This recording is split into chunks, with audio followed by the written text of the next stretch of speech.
호산나 찬양대 찬양 감사합니다. 대강절 세 번째 주일입니다. 변함없이 오늘도 예배의 자리를 지켜주신 성도님들께 진심으로 감사합니다. 하나님의 은혜와 자비와 평강이 늘 여러분과 함께 하시기를 주님의 이름으로 축복합니다. 아멘. 오늘은 이렇게 한번 앞뒤좌우 인사 나누겠습니다. 좀 생뚱맞더라도 한번 해보시기 바랍니다. 제가 도와드릴게요. 시작. 제가 도와드릴게요. 예.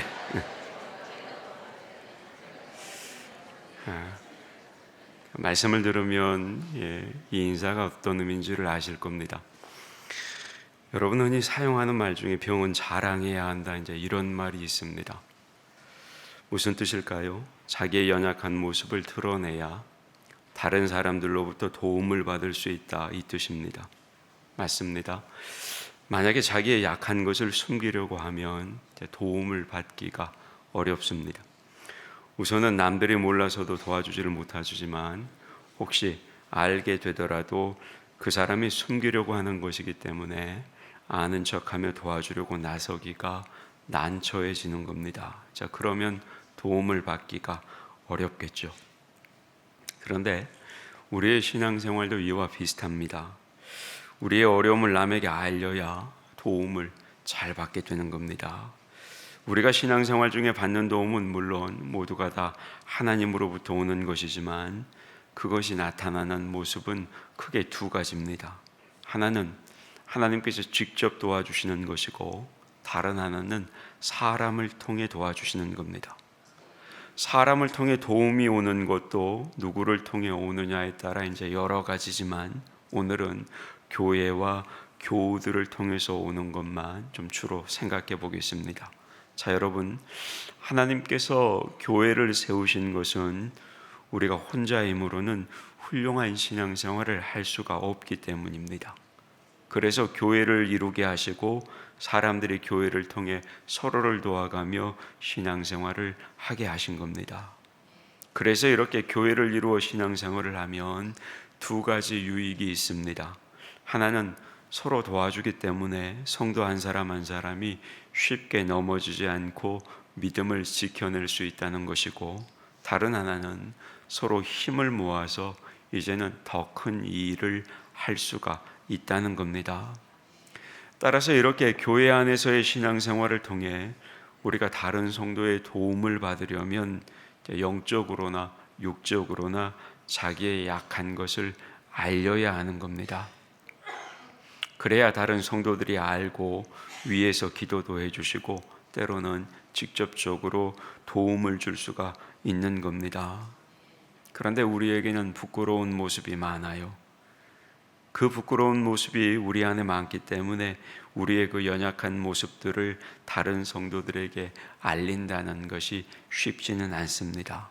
그리고 꼭 알려야 하는 것도 아니고요.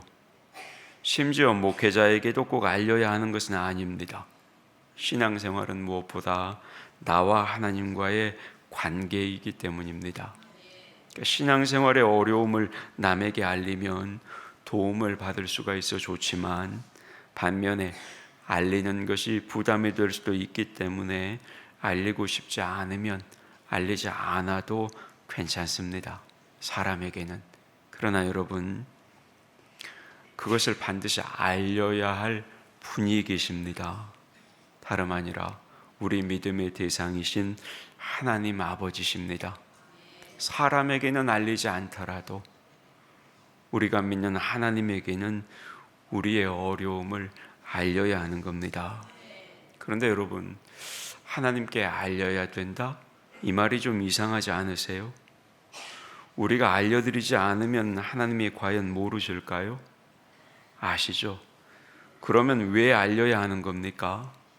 자, 여러분, 하나님은 우리의 믿음을 보고 도와주시는 분이십니다. 그런데 우리가 하나님께 알리지 않는다는 건 하나님을 믿지 않는다는 반증이에요. 자, 여러분 생각해 보세요. 우리가 어려움을 겪을 때 어떤 사람에게 내 어려움을 알려요? 내가 믿는 사람에게 알리죠. 내가 어렵다는 것을 알면 그걸 악용해서 나를 해칠 사람에게는 절대 내 어려움을 알리지 않는 거예요. 나를 이해하고 나를 도와줄 거라고 믿는 사람, 그 믿는 사람에게만 내 어려움을 알리는 겁니다. 마찬가지로 하나님께 알리는 것도 하나님을 믿기 때문에 알리는 겁니다. 그리고 이렇게 우리가 하나님을 믿고 알리는 모습의 가장 대표적인 것이 뭐냐면 바로 기도입니다. 어려울 때 하나님께 기도하는 게 하나님의 도움을 받는 가장 좋은 길이기 때문입니다. 따라서 여러분, 하나님께 기도하는 것이 우리의 어려움을 가장 적극적으로 하나님께 알리는 것임을 잊지 마시기를 바랍니다. 그런데 여러분, 우리가 하나님께 알리는 방법에는 이런 기도 같은 적극적인 것 말고 소극적인 방법도 있습니다. 그게 뭐냐면 자기의 어려움을 슬퍼하며 괴로워하는 겁니다. 여러분, 이건 의도적으로 하나님께 알리는 기도와는 다른 겁니다. 하지만 이것도 하나님께 알리는 겁니다.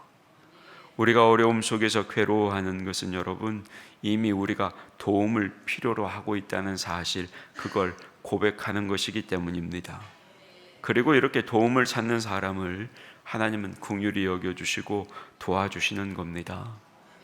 그러나 여러분, 하나님은 자기의 부족함을 인정하지 않고 자기 힘으로 다 할 수 있다고 버팅기는 사람, 그렇게 버티는 사람은 여러분, 하나님은 좀처럼 도와주지를 않으세요.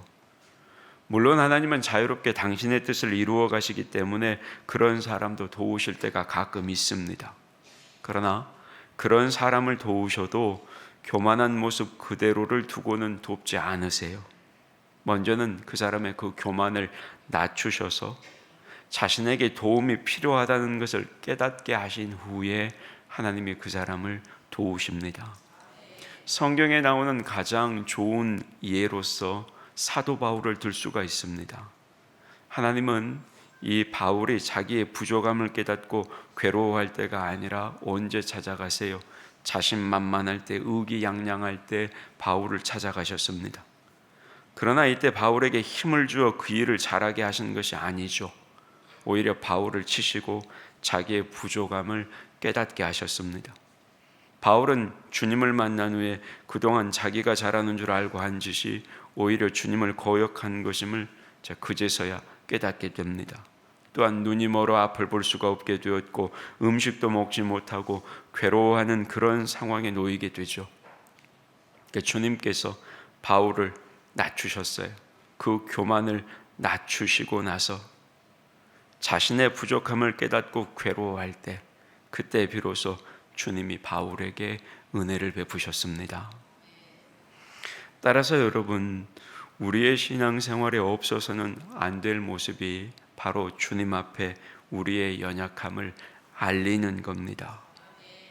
적극적으로 알리며 도와달라고 기도하면 더 좋겠지만 우리가 그렇게 기도하지 못할 때도 있죠, 사실은.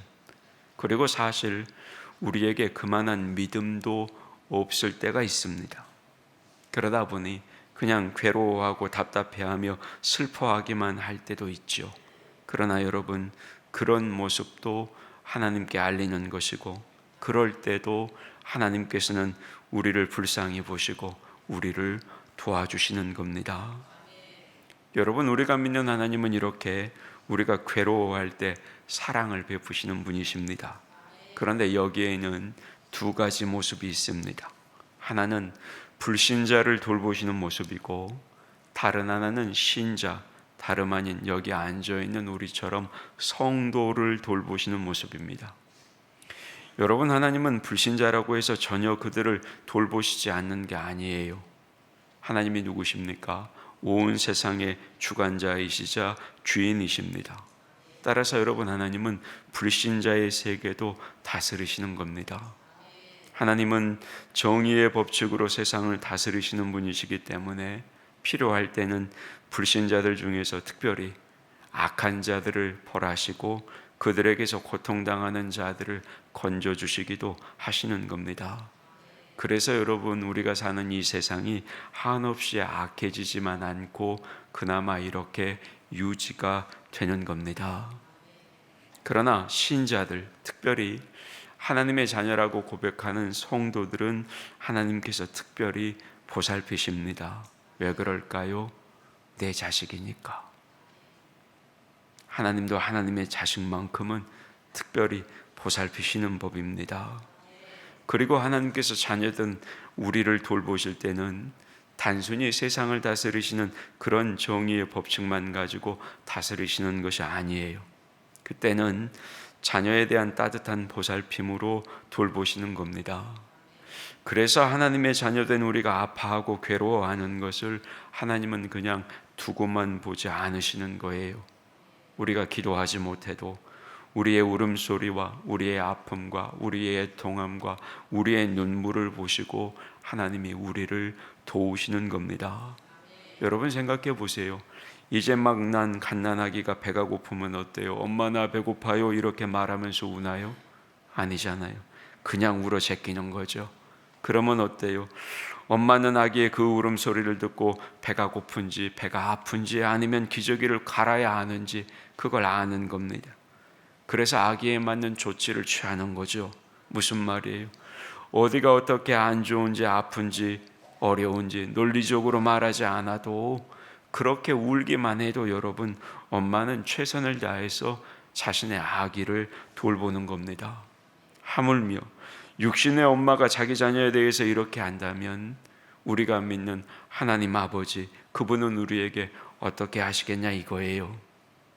시편 56편 8절에 보면 여러분 이런 말씀이 있습니다. 화면을 보고 같이 받겠습니다. 시작. 나의 유리함을 주께서 계수하셨사오니 나의 눈물을 주의 병에 담으소서. 이것이 주의 책에 기록되지 아니하였나이까. 아멘. 무슨 말이에요? 하나님께서 우리의 고통을 아신다는 말씀입니다. 하나님께서 어려움 때문에 울고 있는 우리의 그 눈물까지 다 세고 계시다는 말씀이에요.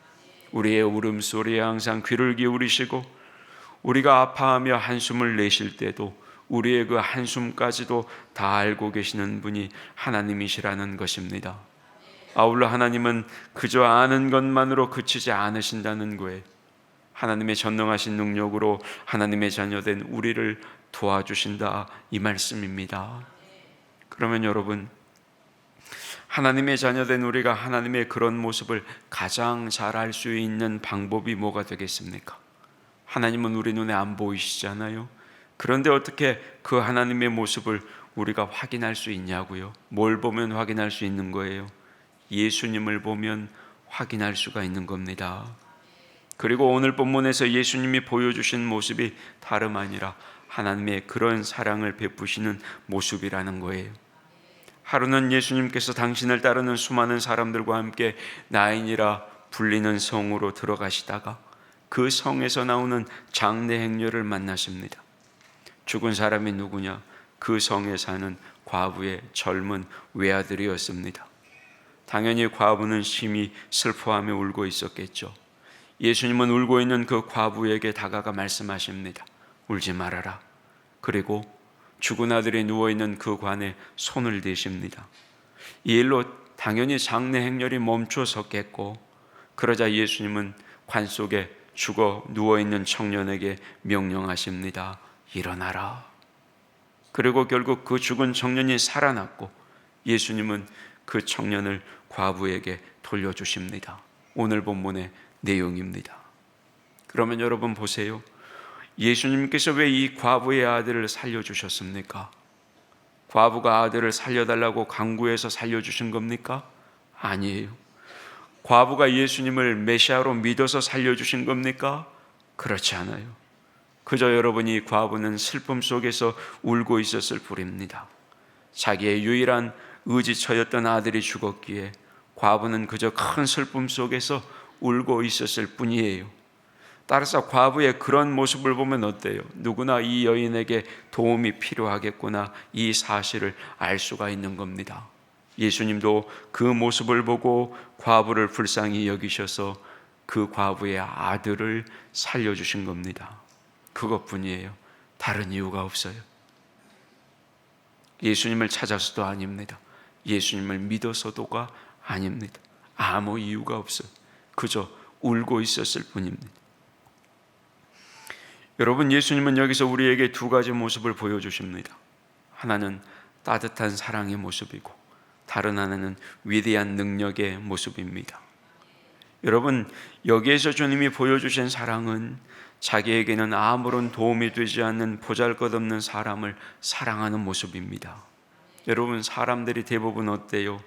나에게 뭔가 도움이 될 만한 사람, 그런 사람을 좋아하고 그런 사람을 가까이 하고 그런 사람을 사랑하죠. 뿐만 아닙니다. 때로는 나에게 은혜를 좀 끼쳐줄 사람, 그런 사람을 좋아하고 그런 사람을 가까이 하는 겁니다. 그런데 여러분, 오늘 본문에 나오시는 예수님은 달라요. 오히려 연약하고 부족하고 주님의 도움을 필요로 하는 사람, 그 사람을 찾아가셔서 사랑하셨습니다. 뿐만 아닙니다. 오늘 말씀을 보면 주님께서 보여주신 능력은 죽음을 이기는 권능이고 당시 율법의 금령을 능가하는 권위였습니다. 여러분, 유대인의 율법에 의하면 죽은 사람은 부정했습니다. 죽은 사람은 유대인들에게 그래서 부정한 존재였어요. 뿐만 아닙니다. 그 부정한 존재인 죽은 사람과 닿는 것도 부정했습니다. 그래서 오늘 본문에 보면 이 죽은 아들이 누워있었던 담에 누워있었던 그 관도 부정했던 관이었습니다. 그런데 어때요? 주님께서 부정한 그 관을 만지셨습니다. 그러자 어떻게 됐습니까?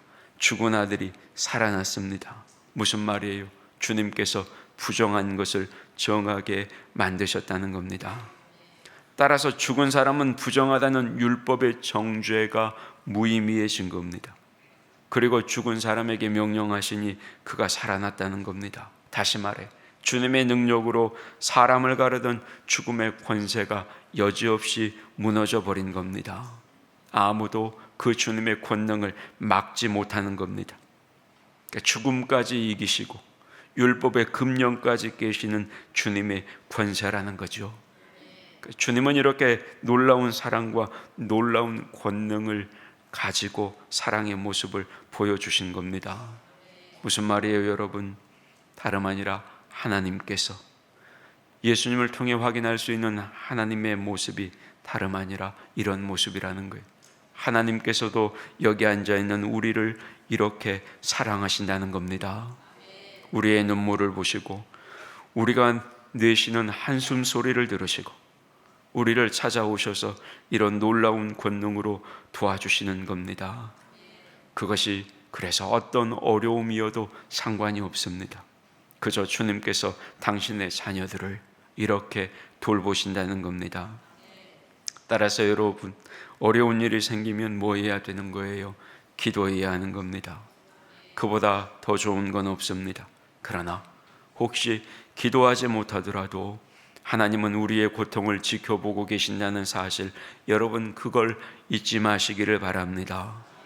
여러분, 여기 앉아있는 우리는 하나님의 자녀입니다. 예수님께서 과부의 눈물을 보시고 그냥 지나가지 않으셨듯이 하나님은 지금도 우리의 눈물을 보시면 그냥 지나가지 않으십니다. 여러분, 이걸 꼭 알고 마음속에 새기시기를 바랍니다. 왜냐? 우리가 이 사실을 기억한다면 우리 모두는 평생 하나님을 떠나지 않고 하나님께서 자녀된 우리에게 베푸시는 이 특별한 사랑과 은혜를 누리며 살아갈 수 있기 때문입니다. 문제는 뭐냐? 우리가 이것을 잊어버린다는 것.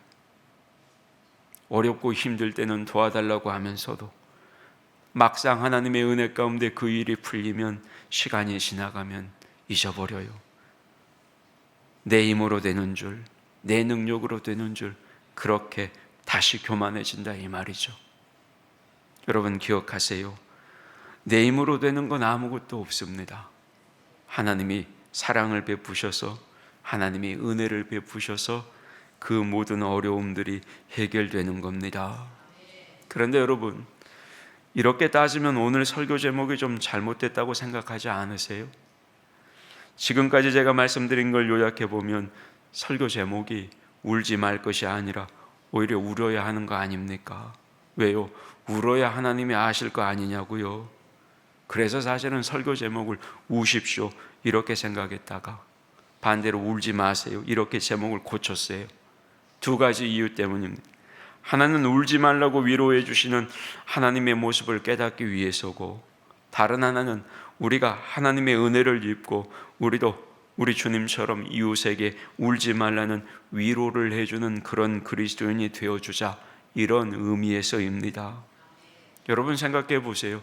우리가 이런 주님을 믿는다면 우리만 울다가 주님께 도움받는 것으로 끝나버리면 안 되지 않겠습니까? 주님의 도움 속에 사는 우리도 주님처럼 누군가를 도우며 살아야 하지 않겠느냐고요. 여러분, 오늘 말씀에서 주님이 우리에게 보여주시는 게 뭐예요? 이웃의 눈물을 보고도 그냥 지나치지 않았던 사랑입니다. 오늘 본문이 그걸 우리에게 가르쳐 주는 거예요. 맞아요, 여러분. 사랑은 그냥 지나치지 않는 겁니다. 앞서 보았듯이 정상적인 부모라면 내 새끼가 우는데 그냥 지나치는 부모는 어디에도 없습니다. 마찬가지로 주님의 그런 사랑을 받는 우리가 연약한 사람들, 어려운 이웃들, 누군가의 눈물을 외면해서는 안 된다는 겁니다.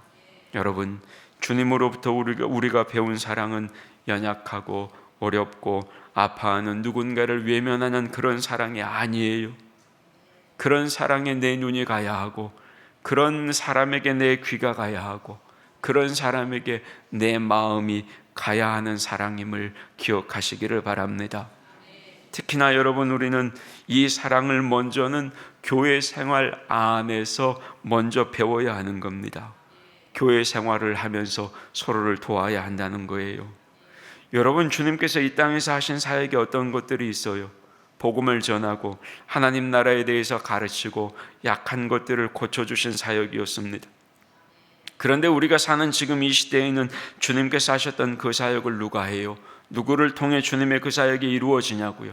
다름 아니라 주님이 핏값으로 세우신 주님의 몸된 교회를 통해서 복음을 전하고 여러 가지 어려운 사역들을 감당하게 하시는 겁니다. 그렇다면 지금 어렵고 연약한 자들, 그 어려운 사람들을 주님께서 어떻게 도우시겠냐고요? 바로 교회를 통해서 도우시는 겁니다. 그래서 교회는 여러분, 연약한 사람들, 어려운 이웃들, 누군가의 아픔과 슬픔을 도와야 하는 겁니다. 그리고 그 중에서도 가장 먼저는 한 교회 공동체 안에서 신앙생활하는 교우들 간에 서로 도와야 하는 겁니다. 그리고 그런 교회의 연합된 힘을 가지고 세상의 어려운 사람들도 도와야 하는 겁니다. 우리가 아는 사랑 나눔 상자가 그런 사역입니다. 따라서 성도 여러분, 우리도 교회 안에서부터 주님의 사랑을 품고 먼저는 교회 안에서부터 서로를 도와야 하는 겁니다. 성도 서로 간에 자기의 어려움을 서로 알리고 도움을 청할 줄도 알아야 되고, 그래서 서로를 도울 줄 알아야 하는 겁니다. 그럼에도 어때요? 이런 분위기가 쉽게 만들어지지 않아요. 그리고 아직도 우리는 충분히 이렇게 하지 못하고 있음을 알게 됩니다. 그건 뭐가 부족해서 그러는 거예요? 우리의 교제와 우리의 소통과 우리의 이해와 우리의 배려가 부족해서 그러는 겁니다. 따라서 여러분, 우리는 더욱 서로 이해하고 사랑하며 신뢰하는 공동체를 이루어가야 하는 겁니다. 그리고 여러분, 교회가 이런 분위기가 되게 하기 위해서는 어려운 사람에게 먼저 자기 사정 말하라, 이렇게 해서는 안 되는 거예요. 먼저는 여기 앉아있는 우리부터 항상 어려운 사람들을 그냥 지나치지 않고 돕는 것을 생활화해야 하는 겁니다. 진정한 사랑으로 어려운 분들의 인격을 존중하고 그들이 가지고 있는 자존감을 높여주고 순수하고 겸손한 모습으로, 겸손한 사랑으로 어려운 분들을 섬겨야 하는 겁니다. 그러다 보면 어떻게 되겠어요? 어려움을 당한 분들이 성도들을 믿고 도움을 청할 수가 있게 되겠죠. 그러나 만약에 어려운 분들을 도울 때 생색을 내거나 혹시라도 무시를 한다면 그때는 어때요? 결코 서로를 돕는 분위기를 교회 안에 만들어낼 수가 없는 겁니다. 목회를 하면서 제가 경험해 보니까 이게 가장 어려워요. 뭐가? 돕는데 생색을 내. 여러분, 그런데 생색 낼 게 뭐가 있어요? 그러면 받은 게 하나님의 은혜라고 고백하지나 말든지, 내가 가진 게 하나님의 은혜라고 고백하면서도 그걸 가지고 어려운 이유 돌면서 왜 그렇게 성색을 내는 거예요? 그 도움을 받는 사람들이 어떻게 되겠어요? 마음에 스크래치가 나죠. 그러면 더 이상 도움을 요청할 수가 없는 거예요. 그러니까 여러분, 돕는다면 겸손히 도우세요. 생색낼 필요가 없는 거예요. 말할 필요도 없는 거예요. 여러분 기억하셨으면 좋겠습니다.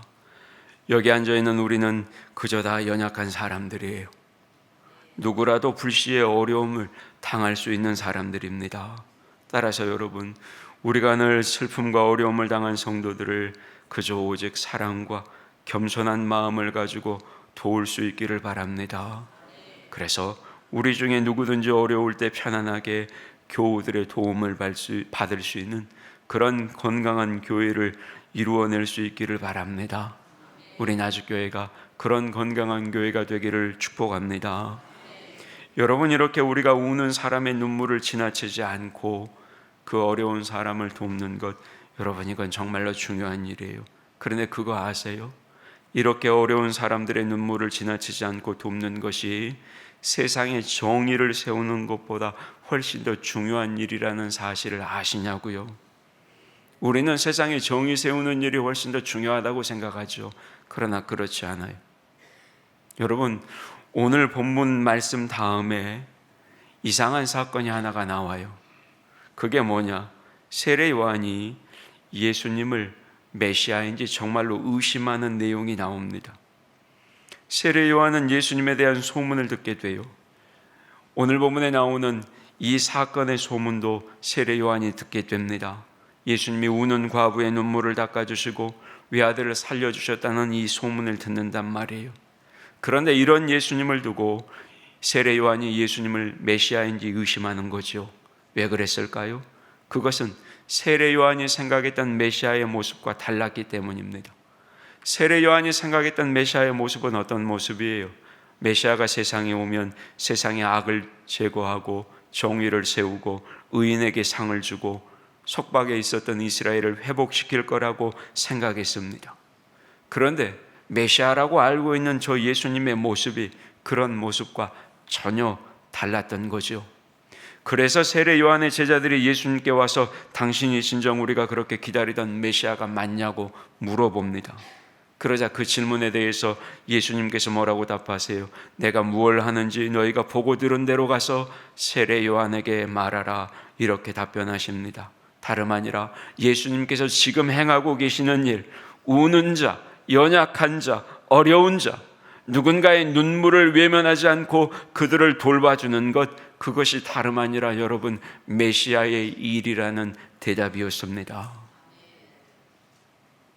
메시아가 세상의 정의를 세우는 게 아니라 메시아는 우는 사람, 아픈 사람, 연약한 사람, 어려운 사람, 눈물을 흘리는 누군가의 그 눈물을 닦아주는 일을 하는 사람, 그 사람이 누구예요? 메시아였던 겁니다. 그러니까 그 위대한 세례 요한마저도 이것을 깨닫지 못해서 예수님을 의심하는 큰 실수를 저지르게 되는 겁니다. 왜 그랬을까요, 여러분? 세례 요한은 예수님의 십자가 사랑을 몰랐기 때문입니다. 그래서 예수님의 용서와 사랑과 돌봄을 보면서도 예수님을 향해 사회 정의를 세우지 않는다고 예수님을 의심했던 겁니다. 그러나 여러분, 그 세례 요한과는 달리 여기 앉아있는 우리는 예수님의 그 십자가 사랑을 이미 알고 있습니다. 아울러 그리스도이셨던 주님께서 용서와 사랑을 베푸신다는 사실도 우리는 이미 알고 있습니다.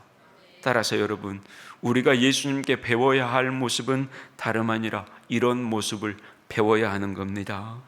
사회 정의를 세우는 건 다음이에요. 내 곁에 아픈 자, 연약한 자, 우는 자, 어려운 자, 그 사람들을 도와야 하는 겁니다. 그런데 우리는 어때요? 서로 비난하고 정죄하는데 더 많은 시간을 뺏겨요. 여러분, 그러면 안 되는 거예요. 그리스도인들은 한 신앙 공동체인 교회 안에서 신앙생활하는 우리는 서로 간에 비난하고 정죄하는데 우리의 에너지를 뺏기면 안 되는 거예요. 그 일은 누가 하는 거예요? 종말의 때 주님 다시 오시면 그 심판은 주님이 하시는 일이고, 우리가 이 땅을 살아가면서 한 신앙 공동체 안에서 우리가 할 수 있는 것은 뭐예요? 슬픔과 아픔 속에 있는 성도들, 교우들, 서로에게 위로와 사랑을 베푸는 것, 여러분 그거밖에 없는 거예요. 그거밖에 없어요. 그런데 우리는 자꾸만 어때요? 서로 정죄하고 비난하는데 힘을 뺏긴단 말이에요. 그런데 그건 주님의 모습이 아니에요. 아픔 속에 있는 사람, 슬픔 속에 있는 사람, 그들을 위로하고 사랑을 베풀어야 하는 것, 그게 여러분 그리스도인 된 우리가 해야만 하고 그것만이 우리가 할 줄 알아야 하는 것임을 기억하시기를 바랍니다. 그렇게 될 때 여러분 우리 모두가 주님의 구원과 축복을 교회 공동체 안에서부터 누리게 되는 겁니다. 그리고 그것을 가지고 세상 사람들을 도울 수가 있는 거예요. 교회 안에서 그런 은혜가 없는데 무슨 세상 사람들에게 은혜를 베푼다고요? 기억하십시오. 먼저는 우리 안에서 아픔과 슬픔, 서로에게 도움이 될 수 있어야 하는 겁니다. 말씀을 맺겠습니다. 성도 여러분, 예수님이 우리에게 가장 크게 원하시는 것은 다름 아니라 믿음이에요. 그리고 믿음은 도움을 청하는 것으로 나타나는 겁니다. 따라서 여러분, 하나님의 사랑과 권능을 믿고 자기의 연약함을 아뢰고 기도함으로 하나님의 도움을 받으시기를 바랍니다. 그러나 혹시 우리가 기도하지 못한다 하더라도 하나님은 하나님의 자녀된 우리가 겪는 어려움들을 다 보고 계시고 알고 계시고 외면하지 않으시고 우리를 도우시는 겁니다. 예수님은 과부에게 믿음도 요구하지 않으셨습니다. 아무것도 요구하지 않으셨습니다. 그저 찾아가셔서 먼저 사랑을 베푸셨습니다. 과부가 예수님을 찾은 게 아니라 예수님이 과부를 먼저 찾아 만나주신 겁니다. 따라서 여러분, 이렇게 우리를 도우시는 주님을 우리의 마음에 품고 위로와 새로운 믿음의 힘을 얻으시기를 축복합니다. 뿐만 아닙니다. 우리도 이웃사랑, 우리도 이런 사랑을 가지고 우리가 먼저 어려움을 겪는 우리 이웃들, 우리의 성도들 누군가를 찾아갈 수 있어야 하는 겁니다. 또한 하나님께서 우리로 하여금 슬피 우는 이웃을 만나게 해주실 때 그들을 그냥 지나치지 말고 하나님이 주신 은사가 있다면, 능력이 있다면, 사랑의 마음이 있다면 그분들에게 우리의 사랑을 베풀고 이웃들을 위로하고 도와줄 수 있어야 하는 겁니다.